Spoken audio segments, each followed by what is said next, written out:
സ്റ്റേറ്റിന്റെ ഒരു പരാജയമാണ്, നമ്മുടെ ഭരണ സംവിധാനത്തിന്റെ പരാജയമായിട്ടാണ് ഞാനിത് കാണുന്നത്. ഇതിനെ ഒരു രീതിയിലും കോമ്പൻസേറ്റ് ചെയ്യാനും പറ്റത്തില്ല. കാരണം 2 ജീവൻ പൊലിഞ്ഞുപോയി. ഈ പരോള് കൊടുക്കുമ്പം സാധാരണഗതിയില് പോലീസിന്റെ അടുത്ത് അന്വേഷിക്കണം ഇവരെവിടാണോ താമസിക്കുന്നത്. ഇപ്പൊ നെന്മാറയാണ്, നെന്മാറ SHOയ്ക്ക് ഈ ആപ്ലിക്കേഷൻ ഫോർവേഡ് ചെയ്ത് അവര് ഇതിന്റെ കാര്യങ്ങളൊക്കെ വിശദമായി അന്വേഷിക്കണം. വിശദമായി അന്വേഷിക്കുക എന്ന് പറഞ്ഞാല് ഇതിന്റെ നേരത്തെയുള്ള പശ്ചാത്തലം, ചിലപ്പോഴ് കൊലപാതകങ്ങളൊക്കെ നടത്തുമ്പോൾ 2 കുടുംബം തമ്മിലുള്ള സ്പർദ്ധയായിരിക്കും.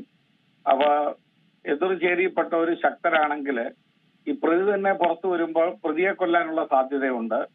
രാഷ്ട്രീയമാണെങ്കിൽ രാഷ്ട്രീയമായി എതിർചേരിപ്പെട്ട ഒരു ശക്തരാണെങ്കിൽ അവര് തിരിച്ചടിക്കും.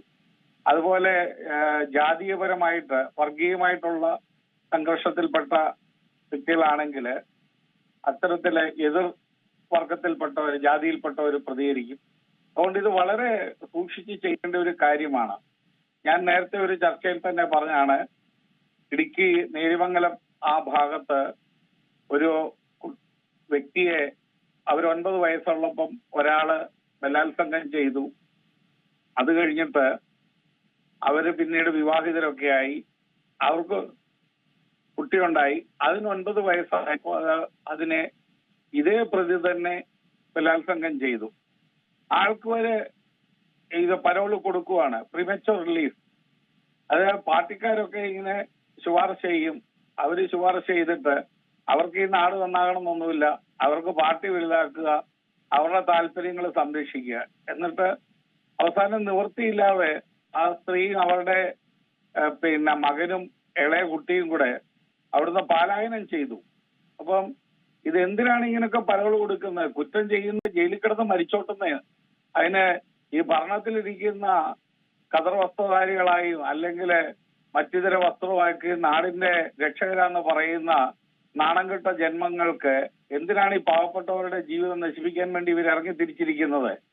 ഒരാള് കൊലപാതകം ചെയ്യുമ്പം അയാൾ ചെയ്യുന്നത് തെറ്റാണെന്നുള്ള കാര്യം തീർച്ചയായിട്ടും അയാൾക്ക് അറിയാമല്ലോ. മറ്റൊരാളുടെ ജീവനെ എടുക്കാൻ യാതൊരു അവകാശവും ഇല്ല. ഭൂമിയിലെ ഏറ്റവും അമൂല്യമായ ഇത് മനുഷ്യജീവനാണ്. ആ മനുഷ്യജീവൻ എടുക്കുമ്പോൾ അവർക്ക് അതിൻ്റെതായിട്ടുള്ള തക്കതായ ശിക്ഷ, പണിഷ്മെന്റ് കിട്ടണം. അതിനാണ് ഈ ജീവപര്യന്തവും അതുപോലെ തന്നെ വധശിക്ഷയൊക്കെ കൊടുക്കുന്നത്. അപ്പൊ ഇവരെ പിന്നെ തിരിച്ചു വിട്ടു കഴിഞ്ഞിട്ട് അവര് തിരിച്ചെത്തുന്നു.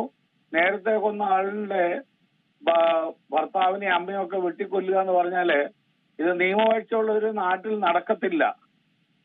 ഇതേ ഫിലോസഫി ഇങ്ങനെ വെട്ടിക്കൊല്ലുന്നതൊക്കെ ഒരു ഗൾഫ് രാജ്യത്തിലാണെങ്കിൽ നോക്കുക, അവിടെ ഒന്നും യാതൊരു കാര്യം ഉണ്ടായില്ല. ഇങ്ങനെ ഒരു കൊലപാതകം ചെയ്തിട്ട് വീണ്ടും ഇറങ്ങി അവര് പബ്ലിക്കായിട്ട് വധശിക്ഷ നടപ്പാക്കും.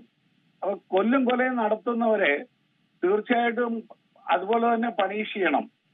അപ്പൊ ഇതിന്റെ പ്രധാന കാര്യം രാഷ്ട്രീയ പാർട്ടിക്കാരൊക്കെ യാതൊരു ലജ്ജയും ഇല്ലാതെ വാടക ഗുണ്ടകളെ കൊണ്ട് എതിർ ചേരിയിൽപ്പെട്ടവരെ കൊല്ലിപ്പിക്കും. എന്നിട്ട് അവര് ജയിലിൽ പോകും. അപ്പൊ ഇവർക്ക് സ്വന്തമായി പോയി കൊല്ലാൻ പറ്റാത്തതുകൊണ്ട് വാടക കൊലയാളികളെയും ബുദ്ധിക്കുറവുള്ളവരെയും ഒക്കെ ഉപയോഗിച്ച് എതിർ ചേരിയിലുള്ള എതിർ ശബ്ദങ്ങളെ ഇല്ലാതാക്കുന്ന ഒരു നീചമായ സംസ്കാരം നമ്മുടെ സമൂഹത്തിൽ ഉണ്ടായിട്ടുണ്ട്.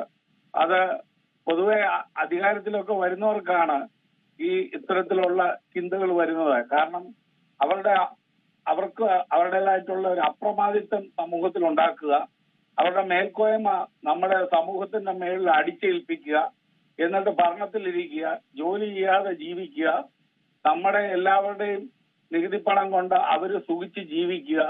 ഇതൊക്കെ സ്വാഭാവികമായി ഒരു പരിഷ്കൃത സമൂഹത്തിൽ നടക്കുന്നതല്ല. മലയാളി 100% സാക്ഷരതയൊക്കെ നേടിയെന്ന് പറഞ്ഞാലും 100% ബോധം വന്നിട്ടില്ല. ഇത്തരത്തിലുള്ള കള്ളനാണയങ്ങളെ തിരിച്ചറിയാനും ഇവരെ അധികാരത്തിൽ നിന്ന് മാറ്റി നിർത്താനുമുള്ള ഒരു ശ്രമം ജനങ്ങളുടെ ഇടയിൽ ഉണ്ടായിട്ടില്ല. നമ്മൾ പലപ്പോഴും കണ്ടു, ഇലക്ഷനൊക്കെ അടുക്കുമ്പോൾ എന്തെങ്കിലും കാര്യങ്ങളൊക്കെ കൊടുക്കും, ഒരു ഇൻസെന്റീവായിട്ട് കൊടുക്കും. ജനം അതിനകത്ത് വീണ് വോട്ട് ചെയ്യും. നമ്മൾ പലപ്പോഴും ഇതിനെ ചർച്ചകളിലൊക്കെ വിമർശിക്കുന്നൊക്കെ കേട്ടിട്ടുണ്ട്. പക്ഷെ ജനം ഇതിനെ തീർത്തും നിരാകരിക്കുന്നില്ല. അതുകൊണ്ട് കൊലപാതകങ്ങൾ ചെയ്യിപ്പിക്കുന്ന രാഷ്ട്രീയ പാർട്ടികളൊക്കെ വീണ്ടും അധികാരത്തിൽ വന്നിട്ട് അവർക്ക് ഇഷ്ടമുള്ളത് നമ്മുടെ ജനത്തിന് മേളിൽ ചെല്ലുന്നു. എന്നിട്ട് എന്ത് പറ്റുന്നു എന്ന് ചോദിച്ചാൽ ഇതുപോലെ കുറ്റവാളികളെ, അവർക്കിതൊന്നും ഒരു കുറ്റമല്ല. കാര്യം അവർ ഏറെക്കുറെയൊക്കെ കൊല്ലും കൊലപാതകമൊക്കെ നടന്നവരാണല്ലോ. അവർ പരോള് കൊടുക്കും. നല്ലൊരു ഭരണമാണെങ്കിൽ കൊന്ന ഒരു മനുഷ്യനെ പുറത്തു വിടാൻ പാടില്ല. Let him dye in jail. നമ്മൾ എന്തിനു പരോള് കൊടുത്തു വിടുന്നു? പരോള് കൊടുത്തുകൊണ്ടാണല്ലോ ഈ മനുഷ്യൻ പുറത്തു വന്നിട്ട് രണ്ടുപേരെ കൊന്നത്. നേരത്തെ ആ കുടുംബത്തിൽ ഒരാളെ കൊന്നു, അതിന് ജയിലിൽ പോയി, പിന്നെ പുറത്തിറങ്ങി ചെന്താമര എന്ന് പറഞ്ഞ ആള് രണ്ടുപേരെ കൂടെ കൊന്നു. അപ്പം ഇനിയും ഇയാൾ ഈ കേസിൽ ജയിലിൽ പോയാൽ കുറച്ച് കഴിയുമ്പോൾ എന്ത് ചെയ്യും? വീണ്ടും നമ്മുടെ വ്യവസ്ഥിതി പരോള് കൊടുക്കും. പരോള് കൊടുക്കുന്നത് തീർത്തും ഒരു ജുഡീഷ്യൽ ഓഫീസറിന്റെ നിരീക്ഷണത്തിൽ വേണം കൊടുക്കാൻ. ഈ രാഷ്ട്രീയക്കാർ വന്നു കഴിഞ്ഞാൽ അവർക്ക് ഇതൊന്നും ഒരു പ്രശ്നമല്ല. അവർക്ക് ഈ പറയുന്ന രീതിയിൽ ജീവിതത്തിലെ മൂല്യങ്ങളോ മാന്യതയൊന്നും ഇല്ല എന്ന് നമ്മൾ കരുതേണ്ടിയിരിക്കുന്നു. ഒരു ഹൈക്കോടതി ജഡ്ജിന്റെ സൂപ്പർവിഷന് മാത്രമേ കൊടുക്കാവൂ. അതിന് തീർച്ചയായിട്ടും അയാളുടെ ജയിലിലെ സ്വഭാവവും അയാളുടെ ക്രിമിനൽ ടെൻഡൻസിയും ഒക്കെ പരിശോധിച്ചിട്ട് വേണം അയാളെ പുറത്തിറക്കാൻ. എന്തെങ്കിലും ഒരു ആപ്ലിക്കേഷൻ ഇപ്പൊ തന്നെ അറിയാം, ടി.പി. ചന്ദ്രശേഖർ വധക്കേസിനകത്ത് പ്രതിക്ക് അമ്മയ്ക്ക് സുഖമില്ലെന്നൊക്കെ പറഞ്ഞ് ഇറക്കിയെന്ന് വിടുവോ? 1 മാസത്തെ പരോള്. ഇതിനെന്തിനാണ്?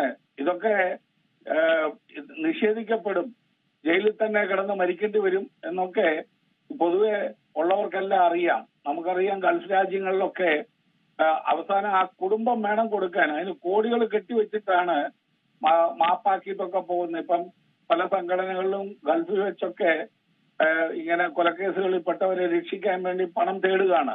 ഇവിടെ അതൊന്നും ഇല്ല. ജയിലിൽ നല്ല സുഖവും തീറ്റിയും സുഖമാണ്. കുറച്ച് കഴിഞ്ഞിട്ട് ഏതെങ്കിലും രാഷ്ട്രീയക്കാരനെ പിടിച്ചൊരു അപേക്ഷ കൊടുത്താല് അതിനകത്ത് കള്ള റീസൺസ് ഒക്കെ എഴുതും. അമ്മയ്ക്ക് അങ്ങനത്തെ അസുഖമാണ്, ഇങ്ങനത്തെ അസുഖമാണെന്നൊക്കെ പറഞ്ഞു കഴിയുമ്പം ഉടനെ പരോള് കൊടുക്കും. അവര് പുറത്തു വന്നിട്ട് അവര് നേരത്തെ കാണിച്ച ഹീനമായ കുറ്റകൃത്യങ്ങൾ അവര് വീണ്ടും ചെയ്യുന്നു. ഇതിനൊക്കെ ഒരു അവസാനം ഉണ്ടാകണം. എങ്കിലേ കേരളം ഗോഡ്സ് ഓൺ കൺട്രിയോ അല്ലെ സംസ്കാര സമ്പന്നമായ ഒരു സംസ്ഥാനമാണെന്ന് ബുദ്ധിയുള്ളവര് നിരീക്ഷിക്കുകയും അതിനെ ശരിവെക്കുകയും ചെയ്യുള്ളെന്നുള്ളതാണ് എന്റെ അഭിപ്രായം. ഏറ്റവും പുതിയ വാർത്തകളും വിശേഷങ്ങളും വിരൽ തുമ്പിലറിയാൻ സീ മലയാളം ന്യൂസ് എല്ലാ ഡിജിറ്റൽ പ്ലാറ്റ്ഫോമുകളിലും ലഭ്യം.